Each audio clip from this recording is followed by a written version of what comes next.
Michael, first of all, can you give me an idea of essentially how all this came together, that you're back here in Morgantown and now you're coaching? It's funny how I guess life comes full circle, you know.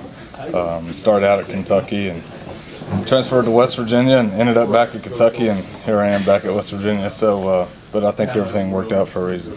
What is it about this system, about your relationship with Dana Holgorsen, that you feel like there is that mutual trust there, that you take over, essentially a position coach spot, even though that isn't necessarily your name at this point, your title? Yeah, it is what it is as far as the title goes. But I've always had an obsession with this offense ever since I was a kid, and that's kind of when Coach Holgorsen got the job here, and they were looking for a backup quarterback. That went into me transferring here because I knew that I wanted to go on and coach eventually, and I started that relationship then. And when I went back to Kentucky, I always kept up with Coach Holgorsen and continued to build this relationship, and we've taken a big step since I've come back as far as building trust in each other. How about your relationship now off the field? It's different than it would have been with player coach back in the day when Jake Spavital was here. It was his best friend. How close are you to being his roommate and all those things? Well, I don't know about the roommate. His son Logan just moved up here, so he's keeping him company. But we're getting there.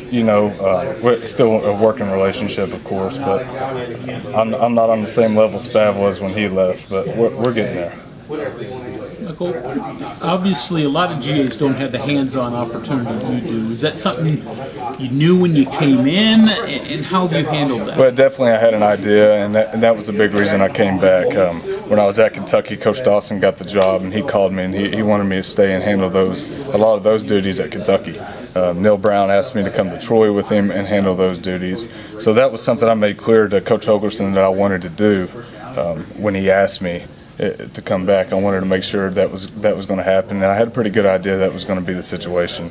So it's definitely worked out. That's what I really enjoy. I love quarterbacks. I love working with quarterbacks, and being able to handle the mechanics and the individual drills is definitely a huge step up and something I really enjoy. How old are you? I'm 23. To be 23, to be coveted the way that you just said that you are coveted to coach quarterbacks, or at least work with them, what does that mean to you about what you've shown during your brief time around this game? Yeah, I don't know. I keep on figuring out why. A little doubt in myself, but it's humbling. It's very humbling, and I just know what's gotten me here is being a good person and working hard, and always keeping my nose to the grindstone. Just continue to work and learn. You said you've always loved this offense. What is it about the offense that you love so much? I mean, you're a quarterback. You want to throw the ball, right? And Coach Holgorsen, 6 out of the last 7 years, been in the top 10 in the country throwing the ball. So that speaks for itself.